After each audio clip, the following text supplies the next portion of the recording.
तानं नमो सिद्धाणं नमो आयिर्याणं नमो वच्छायाणं नमो लोये सविसाहुणम्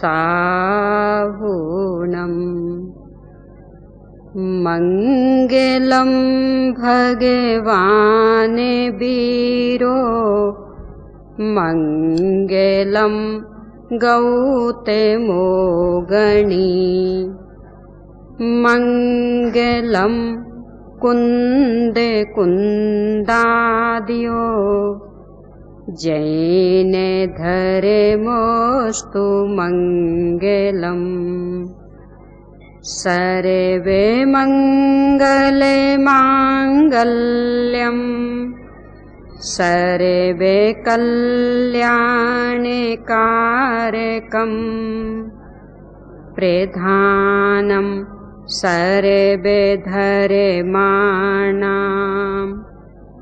जैनं जयतु शासनम् जैनं जयतु शासनम् मोक्षे मार्गस्य नेतारं भेत्तारं कर्मे भूभृतां ज्ञातारं विश्वतत्त्वानां वन्दे तद्गुणलब्धये वन्दे तद्गुणलब्धये। ओम ह्रीं श्री अरहंत सिद्ध आचार्य उपाध्याय साधु पंच परमेष्ठिभ्यो नमो नमः। आचार्य उमा स्वामी देव की अनुपम कृति तत्वाद सूत्र अपर नाम मोक्ष शास्त्र। पहले अध्याय पर चर्चा होने के बाद में आज दूसरे अध्याय पर अपन चर्चा कर रहे हैं। इसमें प्रारंभ में जीव के 5 भाव जो कि मात्र जीव में ही पाए जाते हैं उनकी चर्चा है। इसके बाद में जीव के पर्याय की अपेक्षा जो भेद बनते हैं उनकी चर्चा।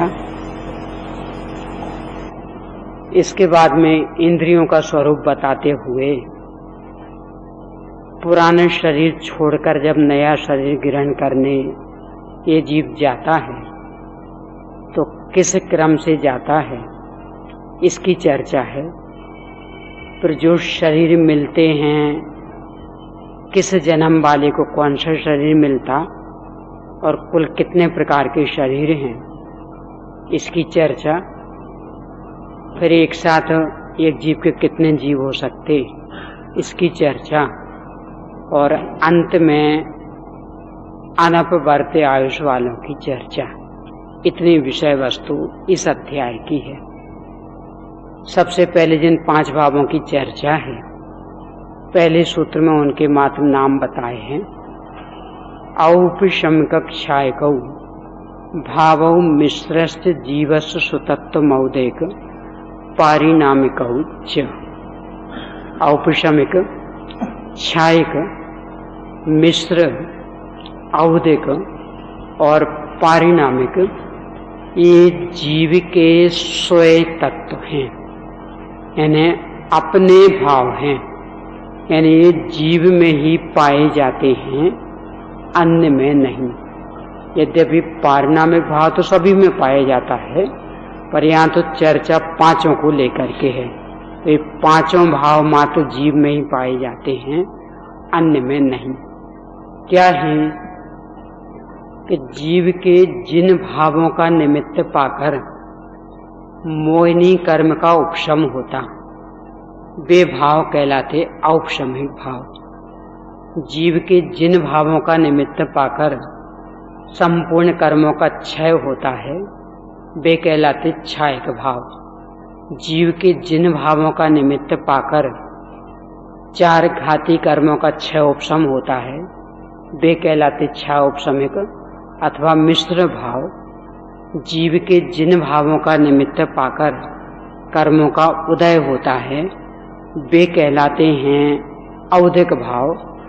और जीव के जिन भावों का कर्मों के साथ में निमित्त नैमित्तिक संबंध नहीं बनता, जो कर्म आदि संपूर्ण पर पदार्थों से पूर्णतया निरपेक्ष हैं, स्वतंत्र स्वाधीन हैं, अनादि अनंत हैं, वे कहलाते हैं पारिणामिक भाव। इनको इस क्रम से क्यों रखा और सूत्र का गठन ऐसा क्यों हुआ, इस पर आचार्यों ने बहुत विस्तृत चर्चा की है।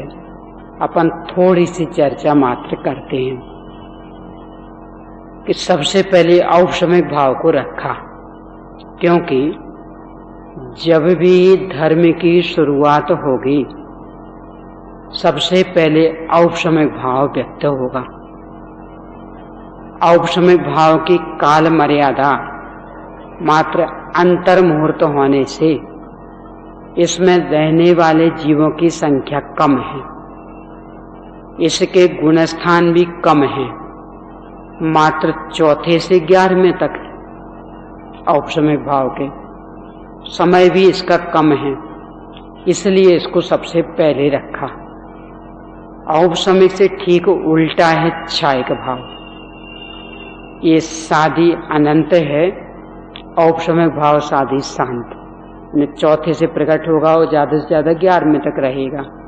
क्षायक भाव साधी अनंत, अनंत काल तक रहेगा। और अनंत काल तक की सीमा होने के कारण स्वाभाविक है इसमें जीवों की संख्या अधिक हो जाना। भेद भी औपशमिक की अपेक्षा इसके अधिक हैं।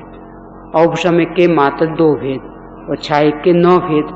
और 9 तो कहने को, वैसे देखें तो अनेक अनेक भेद बन जाएंगे। और इसके साथ ही औपशमिक भाव नियम से नष्ट होता, इससे विरुद्ध क्षायक भाव कभी भी नष्ट नहीं होगा।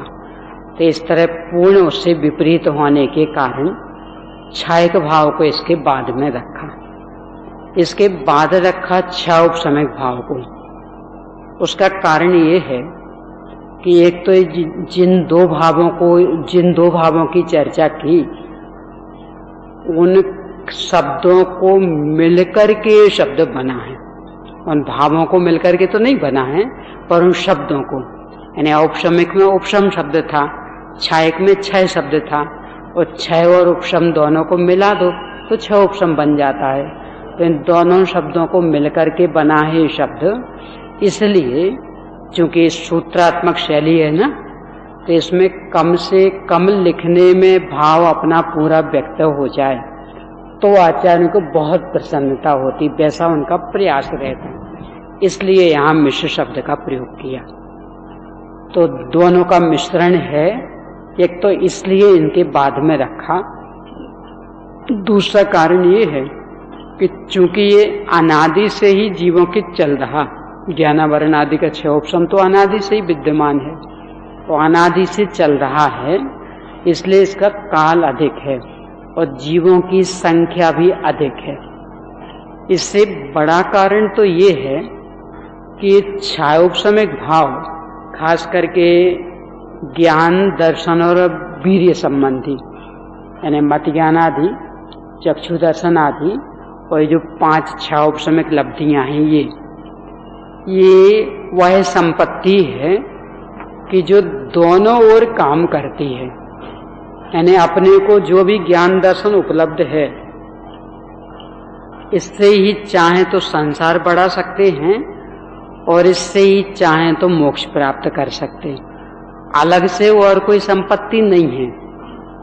जो भी अपने को प्रकट ज्ञान है, इसका ही सदुपयोग करें तो स्वयं पर का भेद विज्ञान करके, आत्मलीनता करके मोक्ष दशा पा सकते हैं, और इसका ही दुरुपयोग करें तो स्वयं पर का एकत्व करके, मिथ्या तो पुष्ट करके और संसार बढ़ा सकते हैं।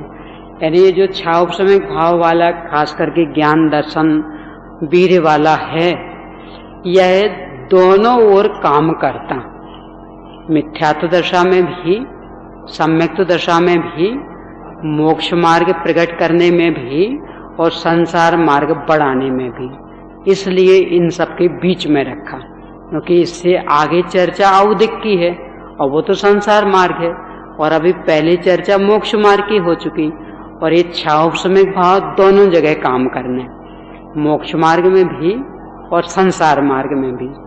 और इससे भी बड़ी बात तो ये है कि ये रहता भी दोनों में है, यानी काम भी इसका दोनों में ही है कि जो भी अपने को ज्ञान मिला सदुपयोग करके मोक्ष मार्गी बन सकते हैं और दुरुपयोग करके संसार को बढ़ा सकते हैं।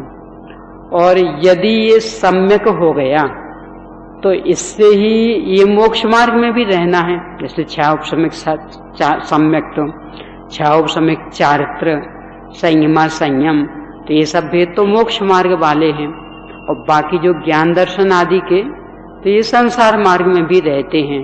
यानी ये एक भाव ऐसा भाव है कि जिसमें मोक्ष मार्ग वाले भी भेद हैं और संसार दशा में रहने वाले भी भेद हैं। यानी जो तीन अज्ञान हैं, कुमतिक, कुश्रुत, कुअब्धि, ये तो संसार दशा वाले हैं और ये भी छाउपसमिक भाव में विद्यमान है। और फिर चार ज्ञान, तीन दर्शन, सम्यक्त्व आदि, ये मोक्ष मार्ग में भी हैं। तो ये एक ऐसा भाव कि इसमें दोनों प्रकार के ही भाव हैं, संसार मार्ग वाले भी और मोक्ष मार्ग वाले भी, यानी सब ओर से मिश्र दशा इसमें होने के कारण इसको बीचों बीच रखा। इसके बाद नंबर है औदिक भाव का। ये चूंकि संसार के अंतिम समय तक रहते, पहले गुणस्थान से लेकर 14वें गुणस्थान के अंतिम समय तक औदिक भाव है, तो स्वाभाविक संख्या ज्यादा हो जाएगी जीवों की। और दूसरे इसके स्वयं में भी भेद ज्यादा है, 21 भेद। 21 तो यहाँ गिनाए, वैसे देखें तो और भी बहुत सारे भेद, पर अभी यहाँ जितने भेद गिनाए उनमें सबसे अधिक भेद औदिक भाव के ही हैं, तो भेद भी सबसे ज्यादा, तो जीवों की संख्या सबसे ज्यादा, भेद सबसे ज्यादा और काल भी सबसे ज्यादा। और यदि अभव्य राशि की अपेक्षा देखें तो इसका काल तो अनादि अनंत भी है। बाकी एक पारिणामिक भाव पूर्ण निरपेक्ष होने से अनादि अनंत, अन्य कोई भाव अनादि अनंत नहीं है परंपरा अपेक्षा, पर अभव्य जीव की अपेक्षा अथवा अति दूरांदूर भव्य जीवों की अपेक्षा ये औदिक भाव भी अनादि अनंत है। तो इस अपेक्षा से ये सबसे अधिक संख्या वाला, जीवों की अपेक्षा भी, काल की अपेक्षा भी, भेदों की अपेक्षा भी, इसलिए छाउपसमिक के बाद में रखा। सबसे अंत में रखा पारिणामिक को। उसका एक कारण तो ये है कि ये इन चारों से बिल्कुल अलग तरह का है। ये चार भाव तो पर सापेक्ष थे, नैमित्तिक भाव थे, ये अन्य के कार्यों में निमित्त बनते थे, पर ये पारिणामिक भाव पर सापेक्ष नहीं है, ये पूर्ण निरपेक्ष है, ये स्वाभाविक भाव है। दूसरा ये अनादि अनंत है, और तीसरा ये प्रत्येक द्रव्य में पाया जाता। भले चर्चा हो नहीं हो वो अलग बात है, यहाँ चर्चा जीव की है तो जीव की अपेक्षा अपन देख रहे, पर पारिणामिक भाव एक ऐसा भाव कि इसके बिना एक भी द्रव्य नहीं है, यानी प्रत्येक द्रव्य पारिणामिक भाव संपन्न है, इसलिए इसको सबसे अंत में रखा। तो औपशमिक भाव के बिना धर्म की शुरुआत नहीं होती, छायक भाव के बिना कोई भी सिद्ध भगवान अथवा साधक जीव जो कि अप्रतिहत पुरुषार्थ वाले हैं वे नहीं हैं। छायोपशमिक भाव के बिना कोई भी छदमस्त जीव नहीं है। औदिक भाव के बिना कोई भी संसारी जीव नहीं है, और पारिणामिक भाव के बिना कोई भी द्रव्य नहीं है। ये व्यवस्था होने के कारण इन्हें इस क्रम से गिनाया। अब इसके जो इसका गठन है सूत्र का, इसको लेकर के भी आचार्य ने बहुत चर्चा की है। वो गठन कैसा है कि औपशम्यक छायकौ, यहाँ द्विवचन का प्रयोग कर दिया, फिर भावौ अलग रख दिया, फिर मिश्रश्च, तो यहाँ एक वचन रखा और फिर च लगा दिया, और फिर औदिक पारिणामिक, यहाँ फिर द्विवचन रख दिया। तो यदि रखना था तो एक सीधी संधि कर देते, पांचों के नाम गिना देते, वो अंत में च लगा देते, अथवा हर एक को अलग अलग विभक्ति देते। तो ऐसा क्यों नहीं हुआ, इस तरह का गठन क्यों हुआ, इसके ऊपर आचार्यों ने बहुत मीमांसा की है। अपने को चूंकि एक अध्याय पूरा करना है, इसलिए अभी मात्र संकेत करके कि इस पे भी चर्चा हुई है, तो जिनको जिज्ञासा हो वो इसके और जो बड़े बड़े ग्रंथ हैं, इसकी टीका ग्रंथ, उनको पढ़ने का प्रयास करना। अभी अपन आगे बढ़ते हैं। ये जो 5 भाव हैं, इनके कितने कितने भेद हैं किसके, उन भेदों की संख्या मात्र गिना रहे हैं अगले सूत्र में, फिर नाम गिनाएंगे उनके बाद के सूत्रों में। द्विनवाष्टादशैक विंशति त्रिभेदा यथाक्रमम, यथाक्रम से, यानी एक एक संख्या लेना, एक एक अक्षर लेना। आगे पहले का कि द्वि, तो सबसे पहले था औपशमिक, यानी औपशमिक के 2 भेद। अब कौन कौन से ये आगे स्वयं गिना रहे हैं। फिर 9, तो छायक के 9 भेद। फिर अष्टादश यानी 18, यानी 6 औपशमिक के 18 भेद। फिर 21 यानी 21, तो औदिक के 21 भेद। और फिर त्रि यानी 3, ये पारिणामिक के। इस तरह से एक एक का एक एक भेद, एक एक संख्या वाला भेद समझना। अब इनके नाम कौन कौन से हैं उन्हें गिना रहे हैं। सम्यक तो चारित्र्य, औपशमिक के 2 भेद, औपशमिक सम्यक और औपशमिक चारित्र्य, यानी स्पर्धा गुण के जिस परिणमन का निमित्त पाकर दर्शन मोहिनी का उपशम होता वह औपशमिक सम्यक, और चारित्र गुण के जिस परिणमन का निमित्त पाकर चारित्र मोहिनी का उपशम होता वो औपशमिक चारित्र। इस तरह औपशमिक सम्यक और औपशमिक चारित्र ये भेद। चूंकि उपशम मात्र मोहिनी कर्म में होता और मोहिनी कर्म के मूल में 2 ही भेद हैं, इसलिए इस भाव के भी मात्र 2 ही भेद। अब छायक, तो छायक भाव तो वैसे सभी कर्म संबंधी होने के कारण, यानी सभी कर्मों का क्षय होने के कारण छायक भाव के अनेक अनेक भेद हो जाते, पर यहाँ मात्र घाती कर्म की अपेक्षा ही छायक भाव के भेद गिनाए हैं। तो मात्र 9 भेद यहाँ गिनाए। ज्ञान दर्शन दान लाभ भोगो भोग वीर्यानिच, कि ज्ञान, छायक शब्द हर एक के साथ में लगा लेना।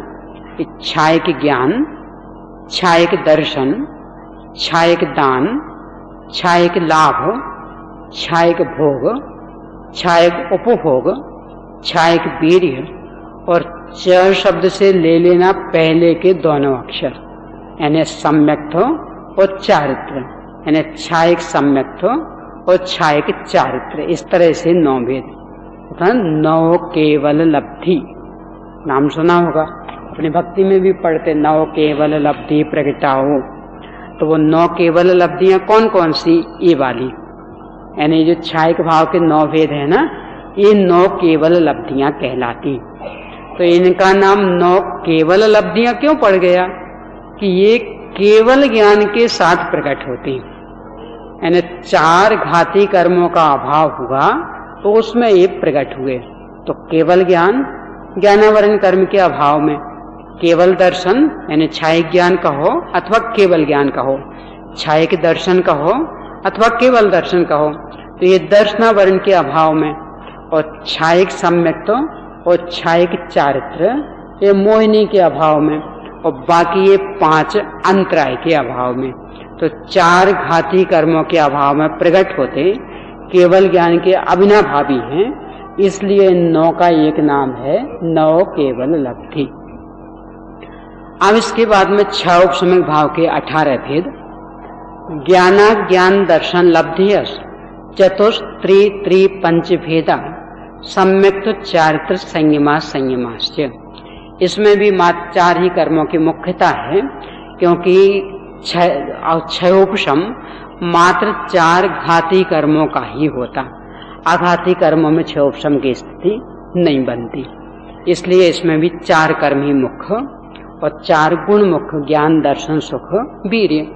तो ज्ञान के इसमें भी क्रम से लगाना, पहले 4 अक्षर हैं और बाद में 4 संख्याएं हैं, ने ज्ञान अज्ञान दर्शन और लब्धिया, ये 4 अक्षर।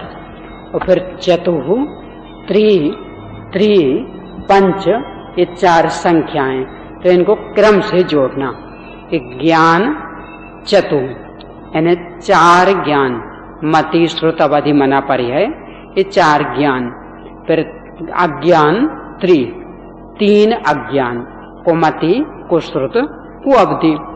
फिर त्रिदर्शन 3 दर्शन, चक्षु अचक्षु अवधि। फिर पंच लब्धियां 5 लब्धियां, यानी 6 उपशमिक दान लाभ भोग उपभोग वीर्य। और फिर सम्यक्त चारित्र 6 उपशमिक सम्यक्त 6 उपशमिक चारित्र। और संयमा संयम ने पंचम गुण स्थान, संयमा संयम देश संयम, इस तरह से कुल 18 भेद हो जाते। तो ज्ञान और अज्ञान एक ज्ञान परक, फिर दर्शन ये दर्शन गुण की, यानी ज्ञानावरण के 6 उपशम में ज्ञान अज्ञान ये 2 दशाएं, दर्शनावरण के 6 उपशम में दर्शन 3 और अंतराय के 6 उपशम में 5 लब्धियां और मोहिनी के 6 उपशम में सम्यक्त चारित्र संयमा संयम, चक्षु अचक्षु अवधि। अब इसके बाद में औदिक के भेद। तो चूंकि 8 कर्मों का ही उदय होता है, इसलिए 8 कर्म संबंधी औदिक भाव ही बन जाते हैं। पर इसमें यहाँ उन सब औदिक भावों को नहीं गिनाया। यहाँ नाम कर्म के और मोहिनी कर्म के और सामान्य से देखें तो आयु कर्म का, यानी जिससे संसार टिकता है उसको, मात्र इन संबंधी कर्मों के औदिक भावों को यहाँ गिनाया। सभी कर्मों के लिए तो अनेक अनेक बन जाएंगे। जैसे मूल में कर्मों की 148 प्रकृतियां, तो उतने भेद, और फिर लें तो असंख्यात लोक प्रमाण भेद, तो इतने सारे औदिक भाव बन जाएंगे। पर यहाँ हम मध्यम शैली में मात्र 21 गिनाए। तो गति कषाय लिंग मिथ्या दर्शना ज्ञाना संहिता सिद्ध लेश्यास चतुस्त्रयी कई षड्भेदा। अब इसमें भी वही क्रम अपनाना, एक एक अक्षर एक एक संख्या। कि गति चतु 4 गतियां, मनुष्य त्रयंच नरक देव। फिर कषाय चतु 4 कषाय, क्रोध मान माया लोभ। फिर लिंग 3 लिंग, स्त्री पुरुष नपुंसक 3 लिंग। फिर मिथ्या दर्शन 1, अज्ञान 1, असंयत 1, असिद्धत्व 1 और लेस्या 6 लेस्याएं हैं, कृष्ण नील कापोत पीत पद्म शुक्ल। तो इसमें गति शब्द ये तो नाम कर्म का प्रतिनिधि हो गया, यानी नाम कर्म के उदय में होने वाला औदिक भाव। और इसको अकेला नाम का प्रतिनिधि नहीं समझना। नाम, गोत्र और वेदनी ये चूंकि तीनों परस्पर अविनाभावी हैं, इसलिए इन तीनों का प्रतिनिधि एक रख दिया गति। और कषाय लिंग ये दोनों हैं चारित्र मोहिनी के, चारित्र मोहिनी परक, कषाय भी और लिंग भी। और मिथ्या दर्शन ये दर्शन मोहिनी परक। अज्ञान ये मूल में तो ज्ञानावरण दर्शनावरण और अंतराय, पर उसका अविनाभावी दर्शन मोहिनी कर्म, यानी दर्शन मोहिनी के उदय के साथ वाला ज्ञानावरण, दर्शनावरण और अंतराय का 6 उपशम। नहीं सॉरी, यहाँ उल्टा हो गया, वो उसमें था 6 उपशम ज्ञान में। यहाँ तो सीधा ज्ञानावरण, दर्शनावरण और अंतराय का उदय, क्योंकि को ज्ञान नहीं है, अज्ञान। जो वो 6 उपशमिक अज्ञान था ना, 6 उपशमिक में 3 अज्ञान, तो ये अज्ञान तो थे मिथ्या दर्शन के अविनाभावी। फिर से सुनना इसको है। जो 6 उपशमिक भाव के 18 भेद थे, उसमें जो अज्ञान के 3 भेद गिनाए थे, वे तीनों भेद तो थे मिथ्या दर्शन के अविनाभावी। और ये जो औदिक भाव में अज्ञान गिनाया है, ये मिथ्या दर्शन का अविनाभावी नहीं, ये सुधार कर लेना। पहले मैंने अभी मिथ्या दर्शन का अविनाभावी कहा था, तो ये मिथ्या दर्शन के अविनाभावी नहीं। मिथ्या दर्शन नष्ट हो जाने के बाद भी जब तक पूर्ण ज्ञान व्यक्त नहीं होता, यानी केवल ज्ञान व्यक्त नहीं होता, तब तक की दशा अज्ञान, यानी जिसको अपन कहते हैं कि छद्मस्थ दशा, यानी सम्यक ज्ञान तो हो गया पर सर्वज्ञता नहीं हुई। तो जब तक सर्वज्ञता नहीं हुई तब तक का अज्ञान वह कहलाता औदिक अज्ञान, और मिथ्या दर्शन के साथ वाला अज्ञान वह कहलाता है 6 उपशमिक अज्ञान। ये ध्यान से सुनना है, क्योंकि पहले मैंने उल्टा कर दिया था। क्या फिर से एक बार ले लें कि सम्यक ज्ञान, सम्यक दर्शन होने के बाद जब तक सर्वज्ञता प्रकट नहीं हुई, तो सर्वज्ञता प्रकट नहीं होने के पहले पहले तक की जो छद्मस्थ दशा, उस वाला ज्ञान तो कहलाता है औदिक, उस वाला अज्ञान तो कहलाता औदिक अज्ञान। यानी सर्वज्ञ चूंकि नहीं हुए तो संपूर्ण लोकालोक को जानने की क्षमता तो नहीं आई, अज्ञान तो भी चल रहा, पर वो अज्ञान मिथ्या ज्ञान नहीं है, वो अज्ञान है, यानी ज्ञान विकसित नहीं हुआ, पर जितना जो कुछ है वो उल्टा नहीं है, वो सही है। तो सम्यक ज्ञान से सहित ज्यादा पदार्थों की जानकारी नहीं होना, ये वाला अज्ञान तो कहलाता औदिक अज्ञान, और मिथ्या दर्शन सहित पदार्थों की जानकारी होना वह कहलाता है 6 उपशमिक अज्ञान। यानी 6 उपशमिक अज्ञान में पदार्थों की जानकारी चल रही पर विपरीत जानकारी चल रही, और औदिक अज्ञान में पदार्थों की जानकारी नहीं है। इतना अंतर पड़ जाएगा। हाँ, हैं तो दोनों छद्मस्थ के, पर 6 उपशमिक अज्ञान पहले गुण स्थान में, और वैसे लें तो दूसरे तक भी माना गया है उपचार से, तो पहले और दूसरे गुण स्थान में, और ये जो औदिक अज्ञान ये चलेगा 12वें तक। औदिक अज्ञान 12वें गुण स्थान तक चलेगा, यानी जब तक केवल ज्ञान प्रकट नहीं हुआ तब तक ये औदिक अज्ञान, यानी संपूर्ण लोकालोक को जानने की क्षमता नहीं है। तो औदिक अज्ञान में तो पदार्थों को जानने की क्षमता नहीं है, और 6 उपशमिक अज्ञान में कि कुछ पदार्थों को जानने की क्षमता तो है, कुछ पदार्थों को जान रहा है पर सम्यक नहीं जान रहा, मिथ्या दर्शन सहित जान रहा, इतना अंतर।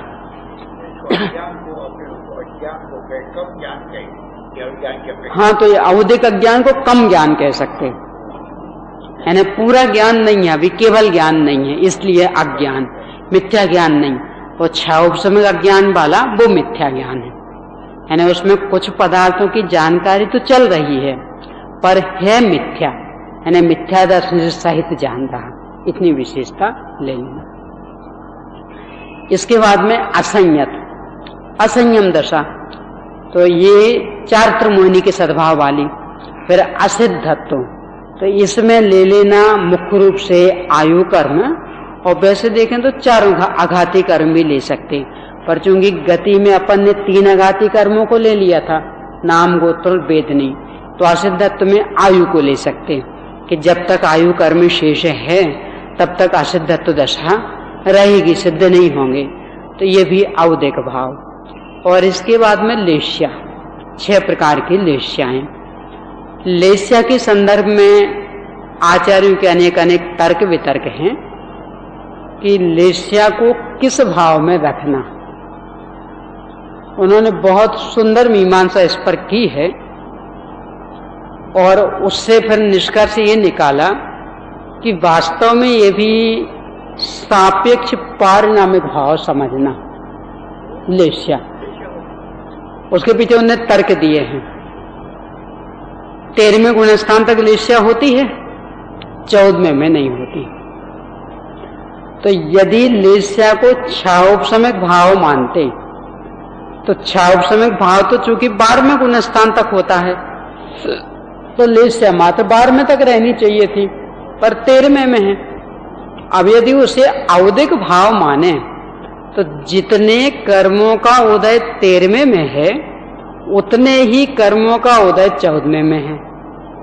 यानी ज्यादा से ज्यादा 50 ही प्रकृतियों का उदय हो सकता, ज्यादा से ज्यादा। तो ज्यादा से ज्यादा जिन 50 ही प्रकृतियों का उदय 13वें में चल रहा है, उन्हीं 50 ही प्रकृतियों का उदय 14वें में भी चल रहा। तो यदि उन कर्मों के उदय में लेस्या बन रही है तो 13वें तक लेस्या क्यों और 14वें में क्यों नहीं? कर्म तो उतने को उतने चल रहे हैं, वैसे के वैसे कर्म विद्यमान। तो इससे उनने सिद्ध किया कि वास्तव में औदिक भाव भी नहीं तो पारिणामिक, और पारिणामिक वो सापेक्ष।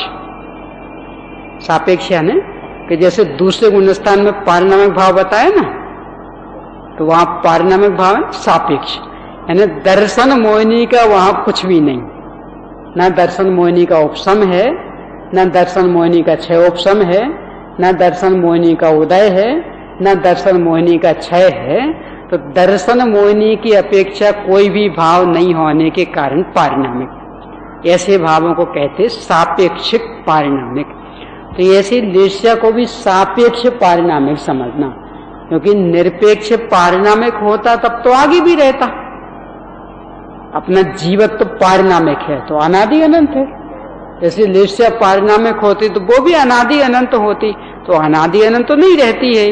तो इसका मतलब निरपेक्ष पारिणामिक तो नहीं है। पर औदिक मानने में समस्या यही आती कि फिर 14वें गुणस्थान में लेस्या क्यों नहीं, और 13वें तक जो चल रही वो किन कर्मों के उदय में चल रही। और यदि मात्र उन नाम गोत्र वेदनी और आयु के उदय में चल रही थी तो नीचे भी तो उन कर्मों का उदय था, तो फिर लेस्या में अंतर क्यों पड़ रहा था?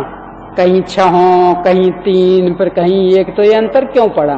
तो इन सब बातों को ध्यान में रखते हुए उन्होंने निष्कर्ष ये निकाला कि वास्तव में सापेक्षिक पारिणामिक भाव है। यहाँ चूंकि कर्म के उदय वाली चर्चा है मुख्य, यानी केवली भगवान के कर्म का उदय भी जो चल रहा है उससे मन वचन काय संबंधी योग की प्रवृत्ति विद्यमान है, उसको मुख्य करके औदिक भाव में गिना है। इस तरह लेस्या भी है औदिक भाव। तो ये 21 भेद हो गए। अब इसके बाद में पारिणामिक भाव, यानी जो पूर्णतया पर निरपेक्ष, पूर्णतया स्वाभाविक भाव। जीव भव्य भव्यत्वानि च, त्वय प्रत्यय हर एक के साथ लगा लेना।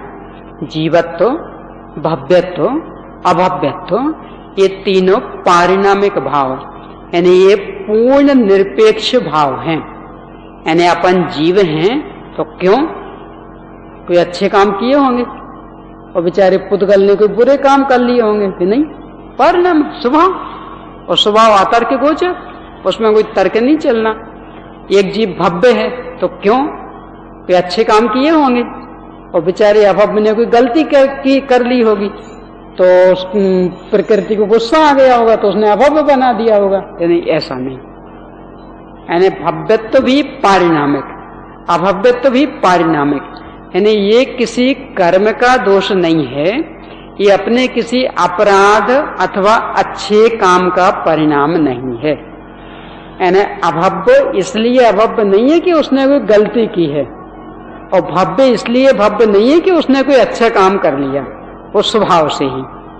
यानी अच्छे अथवा बुरे काम का कोई संबंध नहीं, स्वभाव से ही। इस संदर्भ में एक तर्क उठाया जाता, सभी तो फिर बहुत बड़ा अन्याय हो गया। यानी बेचारे ने गलती कुछ नहीं की अभव्य ने, और अनादि अनंत उसको संसार में रहना पड़ेगा, तो कितनी बड़ी सजा मिल गई बिना गलती की। कि सजा इसलिए नहीं कह सकते, ये उसका स्वभाव है, उसकी योग्यता ही ऐसी थी कि उसके कभी मोक्ष जाने का अवसर ही नहीं आएगा, उसकी पात्रता ही नहीं जगेगी, वो वैसा पुरुषार्थ ही नहीं करेगा। और क्यों नहीं करेगा? कि सहज होनार उसकी ऐसी। यानी ये सब पारिणामिक भाव है, पूर्णतया कर्म निरपेक्ष, पूर्णतया परिस्थिति निरपेक्ष, पूर्णतया पुरुषार्थ निरपेक्ष, सहज भवितव्यता के बल पर होने वाला भाव है। यहां तक भावों की चर्चा की। अब जीव के लक्षण की चर्चा कर रहे, ये बताना चाह रहे हैं कि ये जो 5 प्रकार के भाव बताए और इनके भेदों की चर्चा की, इनमें से जीव का लक्षण कोई नहीं बनेगा। अब छाव समय ज्ञान तो बनना चाहिए ना, अथवा छायिक ज्ञान, कि नहीं, ज्ञान बनेगा, दर्शन बनेगा, छाव समय ज्ञान अथवा छायिक ज्ञान नहीं बनेगा। यानी ज्ञान में जो ज्ञानपना है, जाननापना है, दर्शन में जो देखनापना है, वो लक्षण बनेगा। जो सापेक्षता है छावोपशमिक की अथवा छायिक की, ये लक्षण नहीं बनेंगे।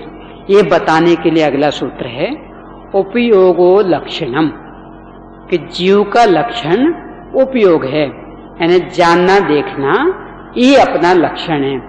कितना जानना, कैसे जानना, ये लक्षण नहीं है। कितना जानना, कैसे जानना, इसकी अपेक्षा ज्ञान के भेद बनते। ये जो मति सुरत आदि भेद है ना, ये तो कैसे जानते, कितने जानते, यानी परोक्ष रूप में जानते हैं तो मत श्रुत ज्ञान नाम पा जाएगा, प्रत्यक्ष जानते हैं तो अवधि मना पर एक केवल ज्ञान नाम पा जाएगा, सबको जानते हैं तो केवल ज्ञान नाम पा जाएगा, कम को जानते हैं तो छदमस्त नाम पा जाएगा। तो ये तो कैसे जानते और कितनों को जानते, इसकी अपेक्षा से भेद पड़े। अपना लक्षण यानी अपने को पहचानने का चिन्ह कैसे जानने वाला ज्ञान और कितनों को जानने वाला ज्ञान, ये नहीं है। तो क्या है कि मात्र ज्ञान दर्शन, यानी जो निरंतर ज्ञान दर्शन विद्यमान, वो कम है कि ज्यादा है ये मत देखो, वो ज्यादा को जानता है कि कम को जानता है ये मत देखो, वो सीधा जानता है कि किसी की पराधीनता सह करके जानता है ये मत देखो, पर जो जानने देखने की शक्ति निरंतर व्यक्त चल रही है वह अपना लक्षण है। यानी उसके माध्यम से अपन अपनी पहचान करते हैं, दूसरों की भी पहचान करते हैं, और उसके माध्यम से अपनी पहचान करके ही स्वरूप लीनता का पुरुषार्थ करना संभव है, छह उपसमय ज्ञान आदि के बल पर नहीं। हाँ, ये लक्षण है, ये लक्षण। यानी चाहे वो छह उपसमय ज्ञान का हो चाहे छायिक ज्ञान का हो, ये भेद मत करो, मात्र जो जानना जानना जानना चल रहा, ये लक्षण, इसके माध्यम से लक्ष्य तक पहुंच जाओ। अब इसके भेदों की चर्चा है कि यद्यपि वो जानना जानना लक्षण बना, पर वो किन्हीं न किन्हीं सापेक्ष पर्यायों में तो विद्यमान रहता है। तो उन सापेक्षताओं की ओर से देखें तो इसके भेद बन जाते हैं कि सा द्विविधोष्ट चतुर्भेदा, कि वह उपयोग मूल में 2 प्रकार का, फिर एक 8 प्रकार का और एक 4 प्रकार का होता।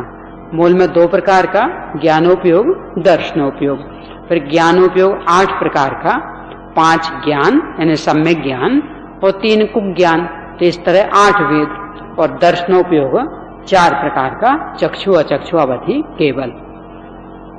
अब इसके बाद में यदि जीवों की पर्यायों की अपेक्षा भेद करें, संसारियों सिद्धत्व की अपेक्षा यानी साधक और साध्य की अपेक्षा, अथवा कर्म से निरपेक्ष और कर्म से सापेक्ष की अपेक्षा, तो कैसे भेद बनेंगे कि 2 बन सकते, संसारिणो मुक्ताश्च, संसारी और मुक्त। यानी ये कुछ ऐसे जीव हैं कि जिनके अभी कर्म विद्यमान है, द्रव्य कर्म भाव कर्म नो कर्म से सहित हैं, और कुछ उनसे पूर्णतः रहित हो गए। अब इनमें से संसारी के यदि भेद करें तो कितने हो सकते कि समनस्का मनस्का के 2 भेद बन सकते हैं, समनस्का मन सहित, अमनस का मन रहित, यानी सैनी और असैनी ये भेद कर सकते। सैनी पंचेंद्रीय जीव सैनी, और उससे नीचे के यानी एक इंद्रिय विकलत्रय और असैनी पंचेंद्रीय ये सब असैनी। अब इन्हीं संसारियों के और भी भेद करें यदि इंद्रियों की अपेक्षा, तो हो सकते हैं संसारिणस त्रस स्थावरा, कि जो संसारी जीव हैं इनके त्रस और स्थावर ये भेद होते। 2 इंद्रिय से लेकर के पंचेंद्रिय तक के जीव त्रस कहलाते हैं और एक इंद्रिय जीव स्थावर कहलाते हैं। अब उन एक इंद्रिय जो स्थावर जीव हैं उनके भेद करें तो ये मुख्य रूप से 5 भेद। पृथिव्य तेजो वायु वनस्पतिया स्थावरा, पृथ्वी अप यानी जल, तेज अग्नि, वायु वायु और वनस्पति, ये 5 प्रकार के स्थावर होते हैं। यानी मुख्य भेद, पर एक एक के तो और उत्तर उत्तर अनेक अनेक भेद हो जाते हैं। इसमें जो ये 5 शब्दों का प्रयोग किया ये भी अपने आप में कुछ गंभीरता रखता है। मूल में जब जीवों की चर्चा करते हैं तो इनका नाम होता है पृथ्वी कायिक, जल कायिक, अग्नि कायिक, वायु कायिक और वनस्पति कायिक। पर यहाँ कायिक शब्द उनने नहीं लगाया, सीधा पृथ्वी जल अग्नि वायु वनस्पति ऐसा लिख दिया। आचार्य पूज्यपाद स्वामी ने सर्वार्थ सिद्धि ग्रंथ में इसका विश्लेषण किया है। उनने इनमें से प्रत्येक के 4-4 भेद बनाए। कैसे कि जैसे पृथ्वी, पृथ्वी जीव, पृथ्वी कायिक और पृथ्वी काय। अपन क्रम से ले लें कि पृथ्वी जीव, फिर पृथ्वी कायिक, फिर पृथ्वी काय और फिर पृथ्वी, एक क्रम है। बताती हूं अभी, पहले नाम सुन लें अपन। सबसे पहला पृथ्वी जीव, फिर पृथ्वी कायिक, फिर पृथ्वी काय और फिर पृथ्वी। तो पृथ्वी जीव किसे कहना कि कोई एक ऐसा जीव कि जिसने पहले पृथ्वी कायिक गति का बंध किया, अब वो पूर्व शरीर को छोड़ चुका, पृथ्वी कायिक में पैदा होने आ रहा है, तो जिस समय वो विग्रह गति में है उस समय उसका नाम पड़ेगा पृथ्वी जीव। यानी पृथ्वी कायिक संबंधी संपूर्ण कर्म प्रकृतियों का उदय तो आ गया, पर अभी पृथ्वी का शरीर उसने नहीं पाया, विग्रह गति में है। तो हाँ, विग्रह गति में कार्बन शरीर रहता है, कार्बन तेजस रहता है, पर ये औदारिक नहीं रहता, यानी दिख सके ऐसा नहीं होता, कार्बन तेजस रहता। तो जब तक विग्रह गति में है तब तक वह कहलाएगा पृथ्वी जीव। अब इसके बाद में जहां उसे पैदा होना वहां आ गया और औदारिक शरीर बन गया उसका।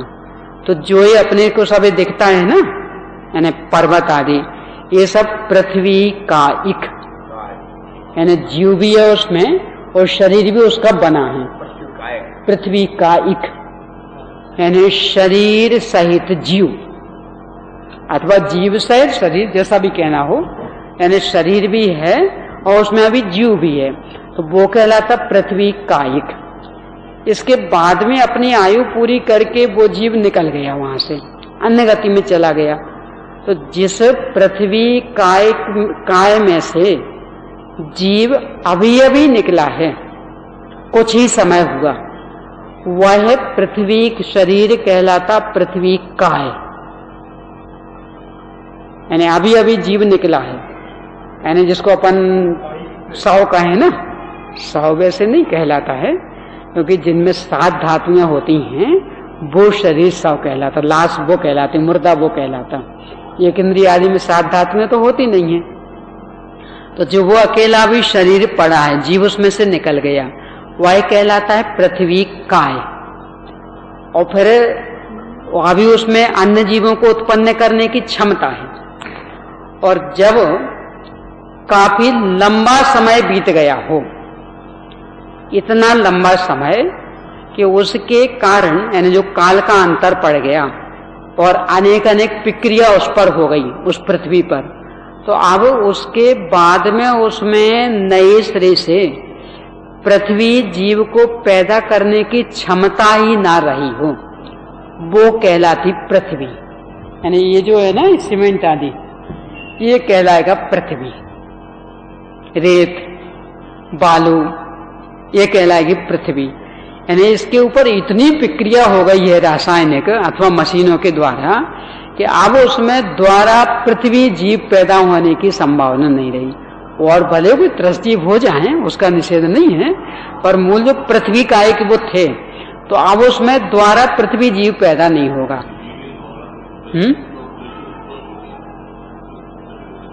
जो वो बिल्कुल पीस लिए जाएंगे ना सीमेंट आदि जैसा, तो वो आ जाएगा पृथ्वी में। अभी उसका सबसे छोटा आकार माना जाता है कि रेत का टुकड़ा। एक रेत का टुकड़ा ये पृथ्वी का एक जीव का सबसे छोटा आकार, यानी उतना जब तक रहे तब तक उसमें द्वारा पृथ्वी का एक जीव की उत्पत्ति की संभावना। तो अब इसमें तो चूंकि रासायनिक प्रक्रिया हो गई ना, तो अब इसमें जीव नहीं हो सकता, तो ये पृथ्वी हो गई पूरी। ऐसे सीमेंट पीस लिया पूरा, यानी बिल्कुल सीमेंट पिस गया, तो अब उस पे उसमें जीव नहीं होगा। पर ये जैसे अभी बड़े बड़े टाइल है, इनमें जीव हो सकता, तो ये पृथ्वी काय कहलाएंगे। ये जो टाइल है ना, ये तो जिन पे यानी अंदर तक केमिकल का प्रवेश हो गया हो, यदि ऊपर ऊपर हुआ है तो अंदर तो जीव पैदा हो सकता। ये जो है तो पूरा पिस गया है, यानी तो पूरा सीमेंट हो गया था, तो ये पूरा पिस गया, इसलिए इसमें तो अब जीव उत्पत्ति नहीं हो सकती। और बाकी यदि कोई बड़ा टुकड़ा है, कीमती पत्थर का भी, मान लो हीरा आदि का भी, फिर टुकड़ा बड़ा है, अंदर तक तो केमिकल प्रविष्ट नहीं होगा, अंदर तक कोई प्रक्रिया भी नहीं होगी, यानी आप उसको कितने ही घिसें तो भी अंदर उस पर थोड़ी प्रभाव पड़ना। तो हाँ, हीरे में जीव रह सकता है, हो भी सकता है, क्योंकि सबसे छोटा शरीर है पृथ्वी काय का एक रेत का टुकड़ा, और हीरा तो काफी बड़ा है उससे। तो वो पूरा एक पहाड़ थोड़ी एक जीव था, यानी एक जीव का सबसे छोटा शरीर है बालू का एक कण, रेत का एक कण। तो जब तक रेत के एक कण जितना आकार है तब तक उसमें एक जीव रह सकता। हाँ, नवल में तो ऐसा आता है, तो जो अपनी प्रतिमाएं हैं ना, चाहे वो कृत्रिम हो चाहे अकृत्रिम, इन सबको उसमें पृथ्वी का एक जीव सिद्ध किया है। पृथ्वी का एक जीव रह सकता। अब है का तो कोई अपन केवल ज्ञानी तो है नहीं, क्योंकि पृथ्वी, जल, अग्नि और वायु ये चार धातुएं में, इसलिए कितने किस्में जीव हैं तो केवल ही भगवान ही जाने है, पर आपने गोचर नहीं है। हाँ, पर इसमें है ना कि जैसे मान लो आश्रम के जीव चल रहे, अब दो चार मर गए तो वो चलती रहेगी। पेड़ में ऐसा नहीं होगा, जैसे एक पत्ते में एक जीव था, अथवा मान लो असंख्य जीव भी ले लें, तो ये कोने के जीव मर गए तो उतना कोना सूख जाएगा, तो बाकी हरा भरा रहा आएगा, यानी उसमें फर्क पड़ जाएगा। तो इसमें फर्क नहीं पड़ेगा, यानी असंख्य जीव इसमें जल रहे थे, अब मान लो 25-50 मर गए तो प्रकाश कम हो गया, और 25-50 आ गए तो और ज्यादा हो गए, ऐसा नहीं होगा। यानी पृथ्वी, जल, अग्नि, वायु, इन चार का शरीर जीवों के रहने और नहीं रहने से अप्रभावित रहता, इसलिए इन चार को एक नाम दिया अलग से धातु।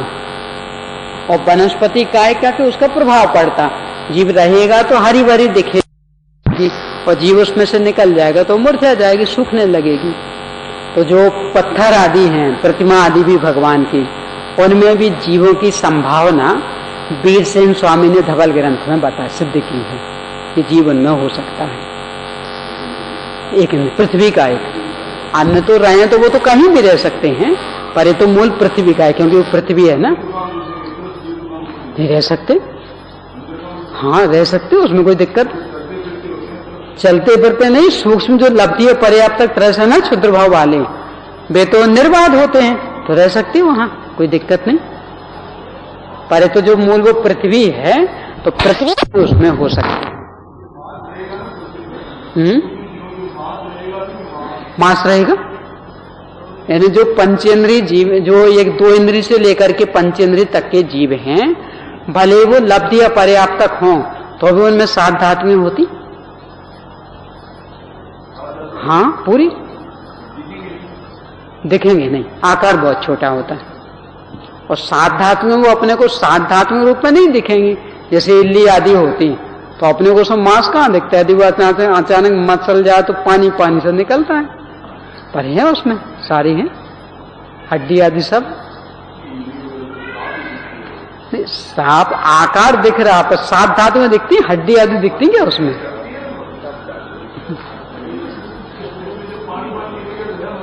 हाँ, तो ऐसा हर एक में, यानी 2 इंद्रिय से लेकर के पंचेंद्रिय तक के जीवों में 7 धातुएं हैं, 7 उपधातुएं। तो जैसे पृथ्वी के 4 भेद बताए, तो पृथ्वी जीव यानी विग्रह गति वाला, इसके बाद औदारिक शरीर को धारण किया, वो पृथ्वी कायिक, फिर जीव निकल गया, वो पृथ्वी काय, और ऐसा रूप बन गया, ऐसी कोई रासायनिक प्रक्रिया हो गई कि अब उसमें द्वारा पृथ्वी का एक जीव की उत्पत्ति की संभावना नहीं रही, तो वो है पृथ्वी मात्र। ऐसा हर एक में लगा लेना, जल जीव, जल कायिक, फिर जल काय और जल, अग्नि जीव, अग्नि कायिक, अग्नि काय और अग्नि, फिर वायु जीव, वायु कायिक, वायु काय और वायु, ऐसा हर एक में लगा लेना, चारों में। वनस्पति में भी लग जाएगा ये। तो इनमें से जिनको अपन काम में लेते हैं ना, तो वो तो पृथ्वी, जल, अग्नि, वायु, वनस्पति, ये यानी पृथ्वी कायिक आदि का निषेध है, उनको काम में नहीं लेना। ये जो जल को पहले छाना और फिर छानने के बाद अचित्त किया, तो जब छाना तब तक तो वो पृथ्वी कायिक रहा, सॉरी, हाँ जल कायिक, जल की चर्चा कर रहे हैं, सॉरी। तो जब वो छाना तब तो वो जल कायिक रहा, यानी छानने से तो उसमें से मात्र त्रस जीव निकले, छानने से मात्र त्रस जीव निकले, अभी जल कायिक नहीं निकला, तो छानने से तो जल कायिक रहा। अब इसके बाद में प्राशुक करना शुरू किया, तो प्राशुक करना शुरू किया तो धीरे धीरे धीरे धीरे वो बनेगा जल काय, और पूरा प्राशुक हो गया, तो अब बना जल, वो काम में लेने योग्य। हाँ हाँ, इसमें यह है कि प्राणी संयम और इंद्रिय संयम, जब इन 2 संयमों में तुलना की जाती, तो प्राणी संयम की अपेक्षा इंद्रिय संयम को बड़ा माना गया। तो यद्यपि सचित्त को अचित्त करने में प्राणियों का तो असंयम होगा, उनका तो घात होगा, पर इंद्रिय संयम पलेगा ना, इसलिए जिन्हें भगवान ने आज्ञा दी। अभी जिन जिन पदार्थों को सचित्त से अचित्त करेंगे, तो उन सब में प्राणियों का घात तो होना है। यानी वनस्पति को सचित्त, वनस्पति को अचित्त किया तो हिंसा तो हुई, जीव तो मरे, पर इंद्रिय संयम पला।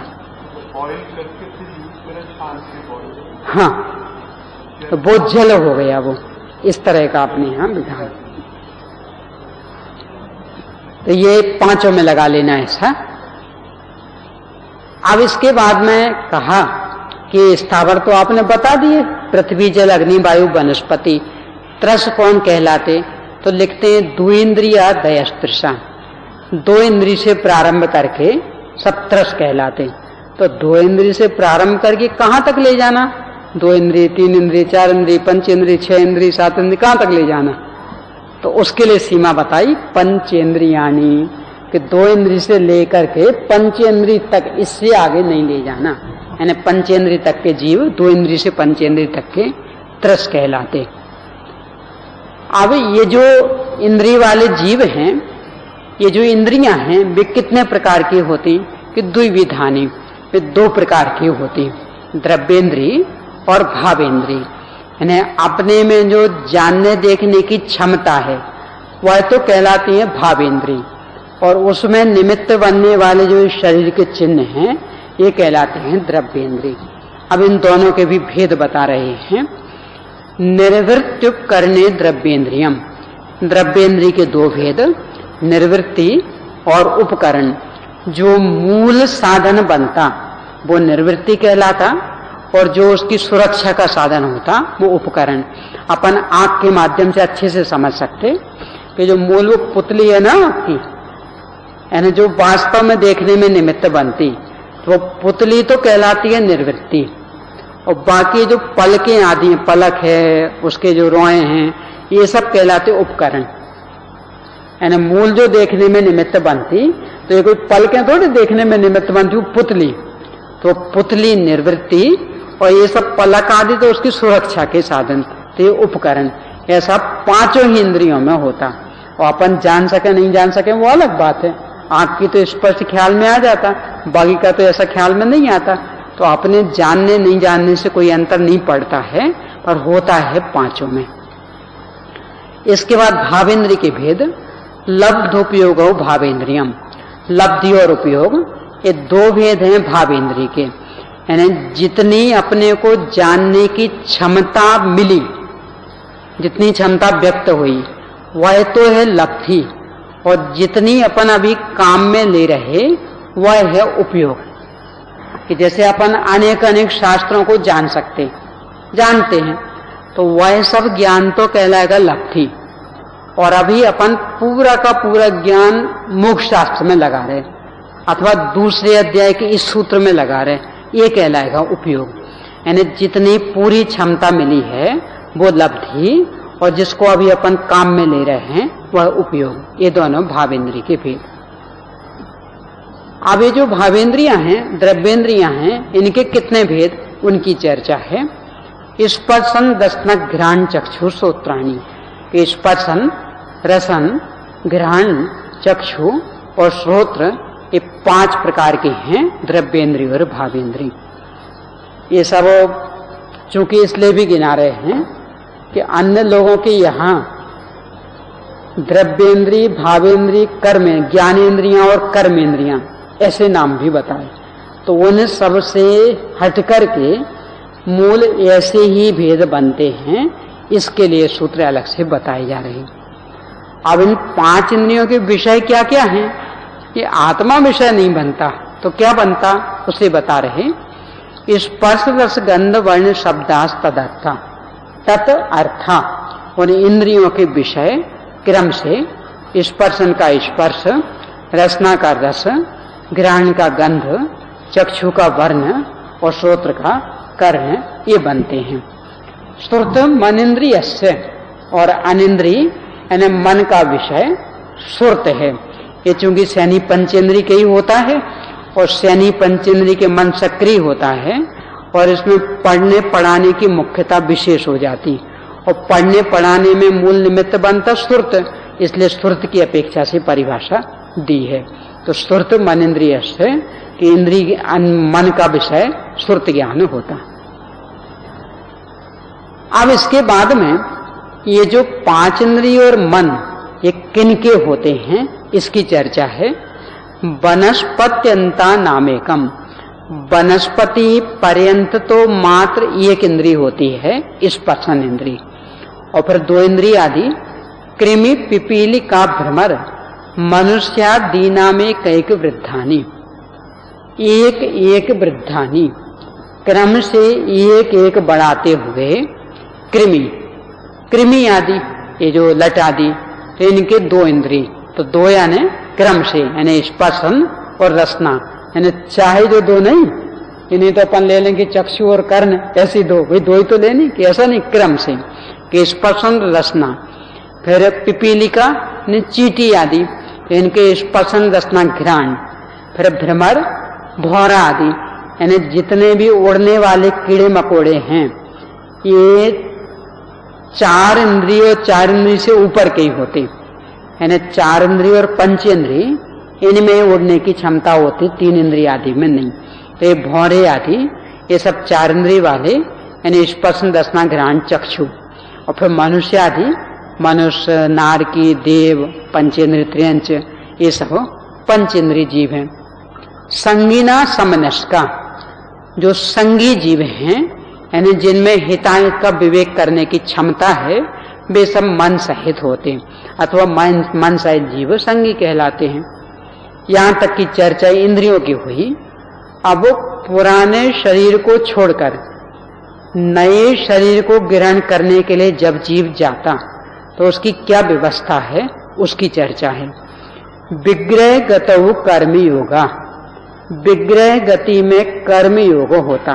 यहाँ विग्रह का अर्थ शरीर, कि नए शरीर को पाने के लिए जो गति होती है उसमें कार्मण का योग होता, यानी कार्मण का योग के माध्यम से ही सारा वहां तक की सारी व्यवस्था बनती। यानी पुराने शरीर छूटा तो नए शरीर को पाने तक की सारी व्यवस्था कार्मण का योग के माध्यम से होगी, वहां ये औदारिक आदि शरीर नहीं होते। अनुश्रेणी गति, और वह श्रेणी के अनुसार होती गति। श्रेणी यानी जैसे अभी वर्तमान में भूगोल में अक्षांश और देशांश रेखाएं पढ़ाई जाती, यानी ऐसा कहते हैं कि पूरे विश्व में कुछ आड़ी और कुछ खड़ी ऐसी रेखाएं व्याप्त हैं। अब वो हैं कि नहीं वो तो भगवान जाने, पर अपने हिसाब से, मतलब अपने जैन धर्म के हिसाब से संपूर्ण विश्व में श्रेणियां हैं।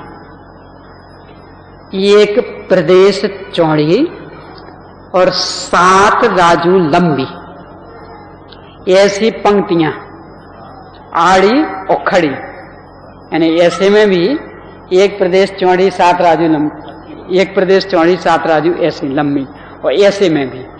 तो ऐसे पूरे विश्व, मतलब पूरे 3 लोक में ऐसी कुछ श्रेणियां बनी हुई, उनके अनुसार गति होना, इसे कहते हैं अनुश्रेणी गति।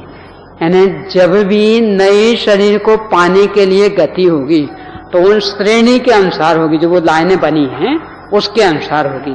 अभी तो अपनी आड़ी टेढ़ी चाहे जैसी हो जाती, पर जब नया शरीर पाने जाएंगे तो उसके अनुसार ही गति होगी। अविग्रह जीवस्य, तो 7 राजू 7 में बढ़ जाएगी, यानी ऊपर 7 हो जाएगा, नीचे 7 हो जाएगा, और मोटाई भी तो 7 की है ना, तो वहां भी 7 हो जाएगा, सब जगह हो जाएगा 7।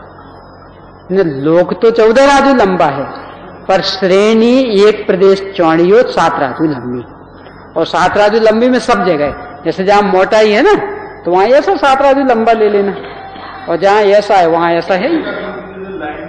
हाँ, ऐसी भी और ऐसी भी, यानी आड़ी भी हो खड़ी भी, सीधा ऊपर नहीं, जहां जाना वहां सीधा। मान लो यहां से यहां जाना तो यहां से सीधा, टेढ़ा मेढ़ा नहीं जाएगा, इतना मात्र। यानी जहां भी जाना उसको ऊपर नीचे जहां भी जाना, पर जाएगा अनुश्रेणी के हिसाब से। अविग्रह जीवस्य, और जीव की विग्रह, यहां विग्रह का अर्थ लेना मोड़, तो जीव की मोड़ रहित गति भी होती है। यानी कुछ जीव ऐसे हैं संसार में भी कि जो बिना मोड़ लिए ही जाते हैं अपने नए शरीर को पाने के लिए, और सिद्ध भगवान भी बिना मोड़ वाले ही। संसारियों में किन्हीं किन्हीं के होती, सिद्ध भगवान में तो सबके, यानी जिसे स्थान से सिद्ध दशा पाई वहां से बिल्कुल सीधे समश्रेणी में जाके विराजमान हो जाएंगे। तो ये सभी सिद्धों में और संसारियों में किन्हीं किन्हीं के, कि यहाँ मरण हुआ और मान लो ऊपर जाना तो सीधे यहां से जाके ऊपर, यानी बिना मोड़ा लिए। नहीं तो वो तो जो जहां जाना, यानी मान लो यहां कोई उत्पन्न हुआ, इसे स्वर्ग में जाना तो सीधा चला जाएगा, और नीचे नरक में जाना तो वहां से नीचे चला जाएगा, आजू बाजू में जाना तो वहां चला जाएगा, जहां जाना हो। यानी ऐसा नियम नहीं है कि पहले ऊपर जाना पड़े, वो जैसे हिंदुओं में बताते ना कि पहले ऊपर जाते हैं स्वर्ग में, फिर वहां वो यमदूत बैठे रहते हैं, और वो क्या, वो चंद्र क्या है, चंद्रगुप्त नहीं, चित्रगुप्त, तो वो चित्रगुप्त हिसाब किताब करता है और फिर वो भेजता है, ऐसा नहीं है। यानी जहां भी जाना है यहीं से चला जाएगा सीधा, यानी सारा हिसाब किताब यही हो जाना। वो कर्ण सारा हिसाब किताब कर लेता तत्काल, यानी उसके सामने कंप्यूटर भी फेल हो जाएगा, इतना जल्दी हिसाब किताब करता। यानी यहां शरीर छूटा और निकला हो, सारी व्यवस्था तत्काल, 1, 2 अथवा 3 समय बस। और 3 समय तो क्षुद्र भाव में लगती है, बाकी तो 1 अथवा 2 समय, यानी इतने से में सारी व्यवस्था हो गई। तो पहले ऊपर जाओ फिर अपने स्थान पर पहुंचे, इसके लिए कहीं कोई अवसर नहीं है। हाँ पूरा, और प्रक्रिया वहां से शुरू हो गई, यानी डिसाइड तो पहले हो गया, और जो प्रयोगात्मक प्रक्रिया थी ना वो उस समय शुरू हो गई। तो नहीं, जहां जाना सीधा वहां, सीधा नीचे, ऊपर जाना तो ऊपर जाएगा, यानी ऊपर पहले जाओ फिर जहां जाना वहां जाए, ये व्यवस्था नहीं है। यदि किसी को देह में उत्पन्न हुआ तो ऊपर भी जा सकता, यानी जहां जाना वहां सीधा पहुंचेगा, अलग से कोई व्यवस्था करके ले जाए।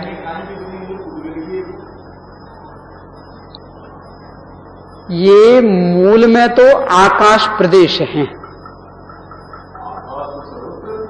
आकाश सर्वत्र, आकाश प्रदेश की ऐसी पंक्तियां, क्योंकि आकाश प्रदेश तो ऐसा फैला हुआ है ना, जीव के जैसा एक के ऊपर एक प्रदेश तो है नहीं, ऐसा फैला हुआ, तो उस प्रदेश के हिसाब से लाइनें हैं।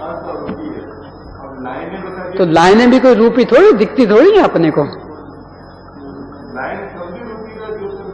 ऐसा नहीं है। ये तो शब्द, तो चूंकि शब्द सीमित होते हैं इसलिए अपने को प्रयोग में लाना पड़ा, पर लाइन शब्द का प्रयोग किया इसका मतलब वो रूपी हो गया, ऐसा नहीं है तो अरूपी। जैसे प्रदेश शब्द रूपी का वाचक है, प्रदेश, तो आत्मा के प्रदेश रूपी हो गए क्या? प्रदेश तो क्षेत्र का वाचक, क्षेत्र रूपी को कहते हैं, जो हमें दिखे उसे स्थान कहेंगे, पर इससे वो रूपी थोड़ी हो जाएगा। है ना, शब्दों में चूंकि ज्यादा शक्ति नहीं है इसलिए वैसा प्रयोग करना पड़ता, पर उससे वो रूपी हो गया ऐसा नहीं। ये आकाश प्रदेश की पंक्तियां, वो आगे आ रही चर्चा, आगे है। विग्रह बताऊ च संसारिना प्राक चतुर्भ्या, तो कुछ तो संसारी जीवों के बिना विग्रह की भी होती है गति, विग्रह यानी यहाँ मोड़, तो कुछ की तो बिना मोड़ की होती। अब यदि मोड़ लेकर के हो तो क्या होगा कि विग्रह बताओ, मोड़ वाली गति में संसारी जीवों के प्राक चतुर्भ्या, 4 समय से पहले पहले तक का समय लगता, यानी 1 मोड़ वाला होगा 1 समय, 2 मोड़ वाला होगा 2 समय, यानी 1 मोड़ वाला होगा तो दूसरे समय पे अपने स्थान में पहुंच जाएगा, 2 मोड़ वाला होगा तो तीसरे समय में अपने स्थान पर पहुंच जाएगा, और 3 मोड़ वाला होगा तो चौथे समय पे अपने स्थान पे पहुंच जाएगा। इससे ज्यादा समय उन्हें नहीं लगेगा, यानी ज्यादा से ज्यादा नए शरीर को पाने में देर हो तो बस 3 समय की, चौथे समय तो नियम से पहुंच ही जाएगा।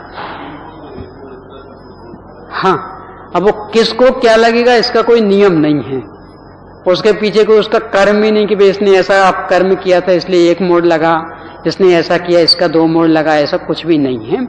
हाँ, 3 मोड़ वाले का अवश्य आता है कि जो ये क्षुद्र भाव है, यानी 66,336, इनका जो अंतिम भाव रहता यानी 66,336वां, तो घूमते घूमते इतना थक जाता है जीव कि उसमें यहां तक जाने, सीधी जाने की क्षमता नहीं रहती, तो वो रुकते रुकते जाता, तो उसके 3 मोड़ हो जाते, यानी सीधे जाने की क्षमता नहीं रहती, इतना जन्म मरण इसमें थक जाता, उसके 3 मोड़, और बाकी तो 1 अथवा 2, तो किसके 1 होगा किसके 2 होगा इसका कोई गतियों से संबंध नहीं, यानी स्वर्ग में जाए तो 1 हो, नरक में जाए तो 2, ऐसा कोई संबंध नहीं, कहीं भी जाए वो अपने स्वभाव से 1 अथवा 2 हो जाता। हाँ, 3 बाला है क्षुद्र भाव वाले के, वो आगे आ रहे हैं।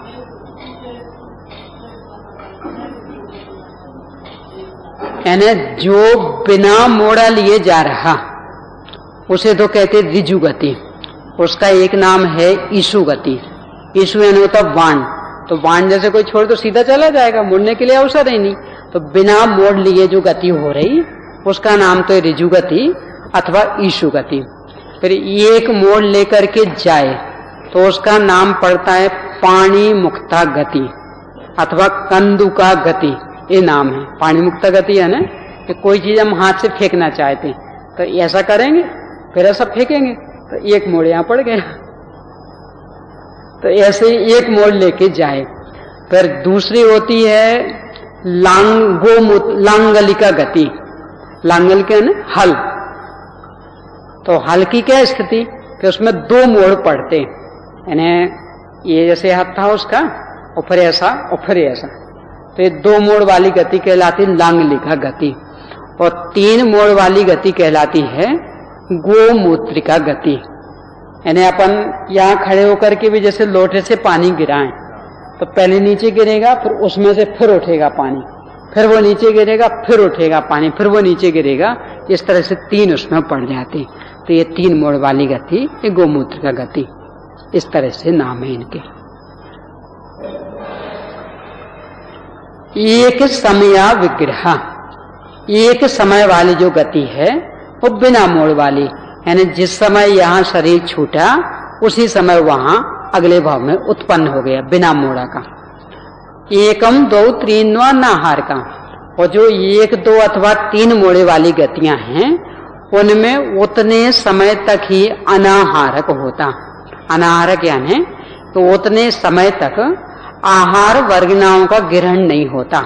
तो एक मोड़ वाली होगी यानी पाणी मुक्ता होगी तो एक समय तक अनाहारक, फिर लांगलिका होगी तो दो समय तक अनाहारक, और गोमूत्रिका होगी तो तीन समय तक अनाहारक, यानी आहार वर्गनाओं का ग्रहण नहीं होता। अपना ऐसा वाला भोजन नहीं, यानी जिससे अपने शरीर की रचना होनी उन वर्गनाओं का ग्रहण वहां नहीं होगा। श्वासोच्छ्वास भी नहीं होगा, क्योंकि इन शरीर वर्गनाओं का ग्रहण होता तब इसके बाद श्वासोच्छ्वास शुरू होता। अब जन्मों की चर्चा कर रहे कि पुराना शरीर तो छूट गया, अब इसके माध्यम से विग्रह गति भी पार कर ली, अब वहां नए शरीर को पाने के लिए पहुंच गया, तो अब जन्म होगा। तो कितने प्रकार के जन्म होते ये चर्चा है। सम्मूर्छन गर्भोपपादा जन्म, सम्मूर्छन जन्म, गर्भ जन्म और उपाद जन्म, ये तीन प्रकार के जन्म होते। यानी यहाँ वहां के परमाणु इकट्ठे होकर शरीर बन जाए वह कहलाता सम्मूर्छन जन्म। माता पिता के माध्यम से शरीर बने वह कहलाता गर्भ जन्म। और उपाद शैया विशेषिक स्थान होता उसके माध्यम से शरीर बने वो कहलाता है उपाद जन्म। किनके होते आगे स्वयं बता रहे हैं। अब योनि जन्म यानी जो शरीर की रचना हुई, और योनि यानी शरीर की रचना जिस माध्यम से हुई, जिस आधार से हुई वो। तो योनि कितनी प्रकार की ये बता रहे। सचित्त शीत संभृता शेतरा मिश्राश्चैक शस्तद्योनिया। सचित्त शीत समृत यानी जीव सहित ठंडी और ढकी हुई, और फिर शेतर इससे उल्टी यानी अचित्त उष्ण विवृत, और फिर मिश्र उन दोनों का मिला हुआ यानी सचित्ता चित्त शीतोष्ण और समृत विवृत। इस तरह से ये योनियां होती, यानी मुख्य रूप से 9 हो गई, और इनके ही फिर भेद बन जाते हैं 84 लाख योनियां।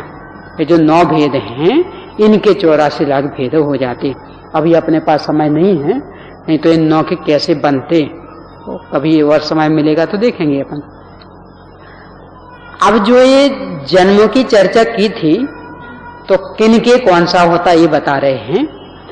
जरायु जांडज पोता नाम गर्भा। जरायुज जीवों के, अंडज जीवों के और पोत जीवों के गर्भ जन्म होता। जरायुज यानी जो जीर होती ना, जैसे मनुष्यों के बच्चे, यानी जब बच्चा पेट से निकलता तो एक वो लिपटा हुआ जिसमें रहता वो जीर कहलाती, जरायु। गाय भैंस आदि के में भी तो इनके नियम से गर्भ जन्म। वो अंडे तो इस पर देखे हैं, तो उनसे जिनकी उत्पत्ति होती वे अंडज, उनके भी गर्भ जन्म। और पोत कि जैसे ये शेर आदि का खास करके, अथवा अपने तीर्थंकर आदि का, ये सब पोत जन्म, यानी जन्म लेते साथ ही सारी प्रक्रियाएं होने लगे। शेर का बच्चा तो भाग दौड़ भी करने लगता, उसके ऊपर कोई जीर नहीं होती। गाय भैंस के बच्चे के ऊपर तो जीर रहती, तो वो गाय स्वयं अपने मुंह से चाट चाट करके उसको साफ करती, पर शेर के बच्चे के ऊपर नहीं रहती, वो कहलाते पोत। तो इन जीवों के गर्भ जन्म में होता। शेर का जो बच्चा होता है ना, सिंगनी का, तीर्थंकर का, यानी अपन लोग जैसे पैदा होते तो ऊपर एक जेर रहती, देखा होगा इन माता बहनों को तो पता होगा, तो एक जेर रहती है, उसको बराबर फिर निकालते हो, फिर धोते हैं। तो जो तीर्थंकर का जीव होता वो वैसे जेर में नहीं होता। यानी ये जो 9 प्रकार की योनियां बताई ना, इनमें भी एक होती शंखावर्ती योनि, एक होती है कूर्मोन्नत योनि, और एक होती पत्राकार योनि। तो तीर्थंकर जीव जहां पैदा होते उन माँ की होती कूर्मोन्नत योनि। कूर्मोन्नत योनि यानी कछुए की पीठ के समान ऐसी योनि। कछुए की पीठ होती ना, मतलब नीचे तो सपाट, ऐसी उठी हुई, तो उस माँ की योनि होती ऐसी। अपन लोगों का जन्म जिसमें हुआ वो होती पत्राकार, यानी ऐसी पत्ते जैसी, ऐसी। और जो तीर्थंकर की माँ होती उनकी होती ऐसी योनि। तो आराम से जब बीच में जगह मिल गई ना, आराम से तीर्थंकर ध्यान से बैठे, बिल्कुल ऐसी होगी ना, गुफा जैसी होगी ऐसी। हाँ, बैठे रहते बिल्कुल यूं, यानी बीच में गुफा जैसी हो गई ना एक, तो आराम से बैठे, ऐसी योनि होती। तो इसमें जिनका जन्म होता उनके ऊपर जीर नहीं होती, यानी जो वो लिपटा हुआ रहता वो नहीं, आवरण नहीं होता उनके ऊपर, तो पोत कहलाते। हाँ हाँ, उल्टा लटकना भी इसमें नहीं संभव, क्योंकि सीधे ऐसे बैठे हैं ना, यानी अपन लोगों की उत्पत्ति वाली योनि तो ऐसी होती है, तो इसमें तो उल्टा लटकना होता है, घूमते फिरते रहते हैं उसमें, अकेले से हमेशा उल्टे ना घूमते फिरते रहते, उसमें चलना फिरना होगी, तो सीधे ये योनि तो आराम से बैठे रहेंगे, ऐसी होती कूर्मोन्नत, कछुए की पीठ के जैसे, यानी बीच में गहरी, तो ऐसी, तो आराम से बैठ जाओ, यहाँ बीच में बैठे रहते ऐसा। तो उनके शरीर के ऊपर जीर नहीं होती। अक्षत योनि वाले भी, और द्वारा फिर अब उसमें कोई हो ही ना सके, ऐसे भी। तो तीर्थंकर की माता के एक ही संतान होती ना, उसकी एक तो उनका पुण्य प्रताप और पवित्रता भी, कि इसके बाद ब्रह्मचर्य व्रत ले लेती, पर नहीं ले तो भी दूसरी संतान नहीं होगी, क्योंकि वो जो कूर्मोन्नत योनि होती उसमें दूसरी संतान के लिए अवसर नहीं रहता। लेते ही लेते हैं, पर बता रही हूं कि यदि नहीं लेवे ना मान लो, तो उसे योनि में ही क्षमता नहीं है दूसरी संतान पैदा करने की, उसमें एक ही होती कूर्मोन्नत योनि में। ये शेर आदि का भी ऐसा ही है, शेर की भी एक ही संतान होती, तो कूर्मोन्नत योनि में, यानी जिनके शरीर के ऊपर जीर नहीं होती, तो उस गर्भ में बार बार गर्भ धारणा करने की क्षमता नहीं होती। हाँ, तो उसका भी होगा ऐसा, यानी जिनके ऊपर भी जीर नहीं होगी उन सबकी ऐसी स्थिति। ये तो विस्तार से जानना हो तो जीवकांड को, अमरसार जीवकांड में काफी विस्तार से इसकी चर्चा आई है।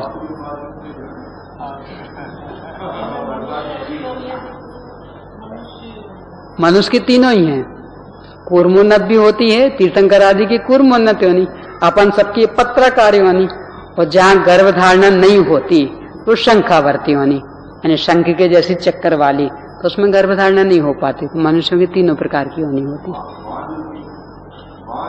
हाँ, उसको ही बांध कहते हैं, यानी गर्भ धारणा होगी नहीं, यानी शंख के समान घेरे वाली योनि, तो वहां गर्भ धारणा नहीं हो पाती। अभी चले हैं आगे, कभी जीवकांड में ले लेंगे, क्योंकि फिर ये अध्याय रह जाएगा, समय तो बहुत तेजी से दौड़ रहा। ये तो प्रकरण ऐसा कि जितना समय तो उतनी कम पड़ता। तो तो 5 मिनट भले ज्यादा ले लेंगे तो 15 मिनट तो बचे ना, ज्यादा कौन सा फर्क पड़ना, यानी कोई घंटा वह थोड़ी मिल जाना उससे। यानी प्रकरण ही ऐसे हैं कि जितना लो उतना कम पड़ता, यानी 1 घंटे में पिछली बार निपटा देते थे, इस बार 1.5 घंटा मिला तो 1.5 भी कम पड़ता, 4 मिल जाए तो 4 भी कम पड़ेगा। ये स्थिति है, क्या करें, प्रकरण ही ऐसा है। आचार्य ने भी बहुत विस्तार किया है टीकाओं में। चले, देव नारका नाम उत्पादा, देव और नारकियों के उत्पाद जन्म होता, यानी उनके अलग से सैया जैसी बनी रहती हैं, जैसे पलंग बिस्तर हो तो वैसा, और वहां उनकी उत्पत्ति होती, तो उत्पाद सैया कहलाती है। देवों के भी नारकियों के भी, देवों की अच्छी होती है, नारकियों की कष्टदायक होती है, इतना मात्र अंतर पड़ता है। हाँ, नहीं नहीं, वो जो उपवास शैया है ना, वहां जीव पहुंचेगा, वहां बनेगा शरीर। हाँ, अंतर्मोह तो पूरा, यानी अपने शरीर को तो बनने में 9.25 महीने लगेंगे कम से कम, उनका अंतर्मोह में पूरा बन जाएगा, देवों के भी नारकियों के भी।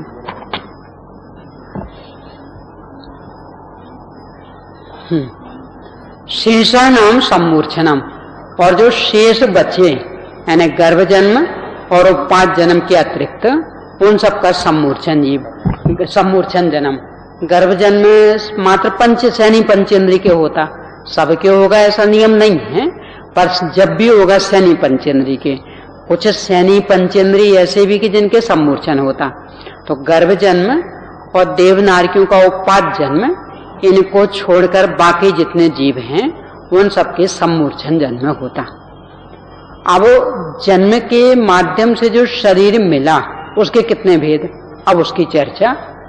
औदारिक वैक्रिक आहारक तेजस कर्मणानि शरीराणि, औदारिक वैक्रिक आहारक तेजस और कर्मण, ये शरीर के 5 भेद हैं। परम सूक्ष्मम, और ये उत्तरोत्तर सूक्ष्म सूक्ष्म है, बारीक बारीक है, यानी औदारिक शरीर तो दिख जाता, इससे बारीक सूक्ष्म है वैक्रिक, उससे सूक्ष्म है आहारक, ऐसा 5 का लगा लेना। प्रदेश तो संख्य गुणम प्राक तेजसात, और तेजस से पहले पहले इनमें प्रदेश होते हैं असंख्यात गुणे, असंख्यात गुणे अधिक, यानी औदारिक में जितने प्रदेश है ना, जितने परमाणु है ना, उससे असंख्यात गुणे अधिक परमाणु हैं वैक्रिक में, और आकार है सूक्ष्म। ऐसा ले लेना अपन कि जैसे 1 किलो कपास और फिर 1 किलो गेहूं और 1 किलो लोहा, तो 1 किलो कपास का इतना बड़ा ढेर, और 1 किलो गेहूं इतने में समा जाएगा, और 1 किलो लोहा। अब ऐसी मात्रा बढ़ाते जाओ तो 5 किलो लोहा तो इतना सा दिखेगा, और 5 किलो गेहूं इतने में समाएंगे, और 5 किलो कपास उसका तो कहना ही क्या। यानी परमाणु ज्यादा और ठोसपना अधिक, तो आकार छोटा। तो औदारिक में जितने परमाणु हैं उससे असंख्यात गुणे अधिक वैक्रिक में, पर ठोसपना अधिक। पर वैक्रिक में जितने परमाणु हैं उससे असंख्यात गुणे आहारक में और ठोसपना अधिक। ये तेजस के पहले पहले तक, फिर अनंत गुणे परे, और इससे आगे में अनंत गुणे अधिक, यानी आहारक में जितने परमाणु हैं उससे अनंत गुणे अधिक तेजस में और ठोसपना अधिक, और फिर तेजस में जितने परमाणु हैं उससे अनंत गुणे अधिक कर्मण में और ठोसपना अधिक। अप्रतिघाते, ये जो अंत के 2 शरीर हैं ये अप्रतिघात हैं, यानी इनका प्रतिघात नहीं होता, इनमें बाधा नहीं पहुंचती, घाते नहीं जाते, यानी चाहे जहां आराम से निकल जाएं, यानी सुमेरु पर्वत का भेदन करके भी निकल जाएं तो भी कहीं कुछ असर नहीं पड़े, दीवारें तो क्या रोक सकेंगी। यानी जीव पुराने शरीर को छोड़कर तेजस कर्मण के साथ में नया शरीर ग्रहण करने के लिए गया, तो वैज्ञानिक लोग कहते हैं कि साहब वो कांच की पेटी में से दिखा नहीं, उसमें से निकल गया। कह रहे कांच की पेटी, सुमेरु पर्वत में से आर पार निकल जाएंगे, और फिर भी वहां कुछ भी फर्क नहीं पड़ना, कांच की पेटी तो क्या कीमत रखती। यानी दोनों शरीर अप्रतिघात हैं, इनमें किसी भी माध्यम से बाधा नहीं पहुंचती। अनादि संबंधित है, और परंपरा की अपेक्षा है दोनों शरीर अनादि से ही हैं, यानी बाकी तो कभी मिलते कभी नहीं मिलते। अभी अपन मनुष्य तो औदारिक है, वैकृक नहीं है, आहारक भी अभी नहीं है, तो ये तो कभी मिलते कभी नहीं। पर तेजस और कार्बन तो परंपरा की अपेक्षा अनादि से चले आ रहे हैं। हाँ, तो अनादि का है पर हमेशा का तो नहीं ना। निगोद दशा छोड़ी और त्रस पर्याय में आया और फिर देव बन गया तो, नारकी बन गया तो, हाँ अनादि का कह सकते, पर हमेशा रहेगा ये नहीं कह सकते। और ये तो हाँ विग्रहगति में नहीं, उनके भी विग्रहगति का भी गैप पड़ जाएगा, तो हमेशा कहां रहा वो। फिर इसके बाद में कहां गया सर्वस्व, कि ये दोनों सभी के हैं, यानी बाकी औदारिक आदि तो किसी के कोई होगा किसी के कोई होगा, पर तेजस कार्बन तो सभी संसारी जीवों के। अब इन 5 शरीरों में से एक साथ रहें तो कितने रह सकते, इसकी चर्चा। तदादीनी भाज्यानी युगपदे कस्मिन्ना चतुर्भ्या, कि इन 5 शरीरों में से यदि विभाजन करें तो आदि से विभाजन करते हुए एक जीव के एक साथ 4 रह सकते। कैसे कि कम से कम रहेंगे तो 2, अकेला एक तो कभी नहीं रहेगा, वही ज्ञान जैसी चक्कर है। तो कम से कम 2 होंगे तेजस और कार्बन, फिर 3 हो तो औदारिक तेजस कार्बन अथवा वैकृक तेजस कार्बन, और 4 हो तो औदारिक तेजस कार्बन और आहारक। मुनिराजों के कुछ देर को वह आहारक भी रह सकता, तो कम से कम 2 और अधिक से अधिक 4। निरुपभोग मंत्यम, इनमें से जो अंत के 2 हैं यानी तेजस और कार्बन, ये उपभोग रहित हैं, यानी इनके माध्यम से पंचेंद्रीय विषय भोगों की प्रवृत्ति नहीं होती। पंचेंद्रीय विषय भोगों आदि की प्रवृत्ति, शुभ अशुभ आदि की प्रवृत्ति, ये औदारिक वैकृक आहारक के माध्यम से ही होती। उनमें से आहारक में तो मां शुभ की प्रवृत्ति और औदारिक वैकृक से शुभ अशुभ दोनों की प्रवृत्ति होती है। गर्भ सम्मूर्छनज माध्यम, अब किस जन्म वाले की कौन सी शरीर होती, इसकी चर्चा। कि गर्भ जन्म वालों के और सम्मूर्छन जन्म वालों के पहला यानी औदारिक शरीर होता। औपपादिकम वैकृकम, और उपपाद जन्म वाले देवनारकियों के वैकृक शरीर होता। लब्धि प्रत्यम च, कभी कभी ये वैकृक शरीर लब्धि प्रत्यय भी होता, यानी विशिष्ट तपस्चरण आदि के माध्यम से इसकी क्षमता व्यक्त हो जाए, जैसे अपने विष्णु कुमार मुंडाज को हो गई थी, तो वैसा भी हो जाता है।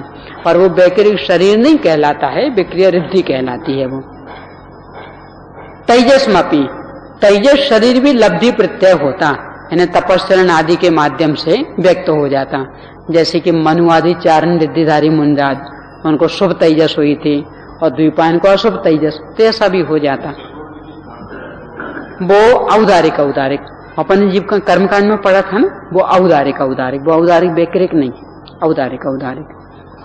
अब आहारक, शुभम विशुद्ध मव्याघाती चाहारकम प्रमत्त संहित शैव, कि जो आहारक शरीर है वो शुभ होता है, विशुद्ध है, अव्याघाती है, यानी इसका भी घात नहीं होता, और ये प्रमत्त संयत जीव के ही होता, ना और इससे आगे ना इससे नीचे।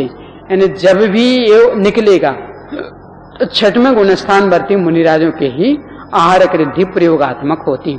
रह तो सकती है 7वें में भी, पर उपयोगात्मक होगी 6वें में। अब वेदों की चर्चा है। नारक सम्मूर्छनो नपुंसकानि, नारकी और सम्मूर्छन जीव ये नियम से नपुंसक वेदी होते, न देवा, देव नपुंसक वेदी नहीं होते हैं, यानी उनके शेष 2 स्त्री वेद और पुरुष वेद, शेषा स्त्री वेदा, और शेष जो बचे मनुष्य त्र्यंच, ये तीनों वेद वाले होते हैं। खास करके कर्म भूमि, भोग भूमिया के तो मात्र देवों जैसी व्यवस्था है, स्त्री वेद और पुरुष वेद, और कर्म भूमि जो मनुष्य त्र्यंच हैं, इनके तीनों वेद हो सकते हैं। पर एक साथ एक जीव के तीनों नहीं, किसी के कोई किसी के कोई, ऐसा। तो एक जीव के एक, इस तरह अनेक जीवों की अपेक्षा लें तो तीनों भेद हो सकते हैं। अब किनकी आयु का अपवर्तन होता, किनके नहीं, उन्हें गिना रहे। औपपादिक चरमोत्तम देहा संख्ये वर्षायुषो नपवर्त्यायुषा।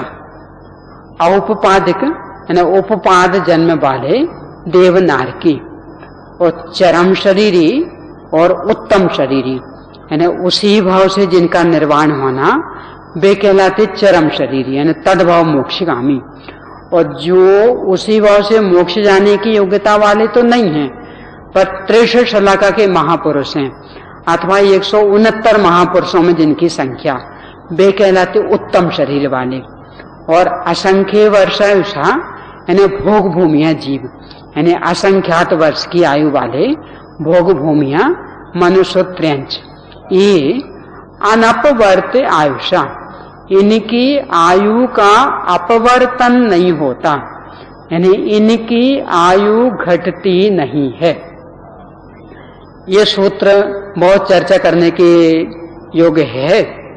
अपन तो कर्मकांड के संदर्भ में चर्चा करते हैं, अभी थोड़ी सी एक चर्चा करते हैं कि अपवर्तन और अनपवर्तन। अपवर्तन घटना, अनपवर्तन नहीं घटना। इसका एक दूसरे प्रकार से भी आचार्य ने विश्लेषण किया है कि आयु का जब बंद होता है, यानी उदय की चर्चा तो बहुत सुनी होगी आपने, यहां मैं जो अभी चर्चा करना चाह रही वो बंद के समय की, कि आयु का जब बंद होता, नवीन आयु का बंद होता, तो जिनकी आयु बंद में घटने का अवसर नहीं, यानी वैसे तो आयु कर्म का बंद 8 अपकर्ष कालों में होता है, तो कुछ जीव तो ऐसे हैं कि 8 अपकर्ष कालों में आयु बन सकती, और कुछ ही ऐसे हैं कि जिनमें मात्र 1 अपकर्ष काल में आयु बंधेगी, और जो एक बंदी बस वही अंत तक। अब उसमें पर हीनाधिक होने के लिए अवसर नहीं है, तो उसका अर्थ भी अनपवर्त आयुष है, ऐसा आचार्य ने लगाया। आपको ख्याल हो, जब पिछली बार कर्मकांड का लिया था उस समय ये बात बताई थी मैंने, ग्रंथ भी बताया था कि धवल पुस्तक में यहाँ ये बात भी उन्होंने ली है। तो ये जो जीव हैं वो 5 जन्म वाले, चरम शरीरी, उत्तम देहधारी और असंख्यात वर्ष की आयु वाले, तो इनमें से जो चरम शरीरी उनके तो आयु बंध का अवसर ही नहीं है, उनके तो आयु बंध ही नहीं है। बाकी के जो आयु बंधनी, तो उनमें आयु बंधेगी मात्र एक अपकर्ष काल में, और वही अंतिम रहेगी, यानी उसमें हीनाधिकता के लिए कोई अवसर नहीं, यानी बद्धमान आयु में परिवर्तन के लिए कोई अवसर नहीं है। ये अर्थ भी आचार्य ने किया है। अब बाकी जो भुज्यमान आयु, उसमें तो उसमें भी जो परिवर्तन देखा जाता है वह भी बद्धमान आयु के समय ही सुनिश्चित हो गया था, यानी 8 अपकर्ष कालों में जो आयु बंधी थी, तो उसके अंतिम अपकर्ष काल में निर्णय हो गया था कि इसे अगले भव की कितनी आयु भोगने मिलेगी, यानी वो अचानक नहीं हुआ है, वो भी सब पहले से क्रमबद्ध से भी सुनिश्चित था और कर्मबद्ध से भी सुनिश्चित हो गया था। इसलिए अकाल में मरा, यदि ऐसा प्रसंग नहीं बनता तो शायद बच जाता। इन सब धारणाओं के लिए कहीं कोई अवसर नहीं है। समय अपना हो गया। इति तत्वार्थादिगमे मोक्ष शास्त्रे द्वितीयोऽध्यायः।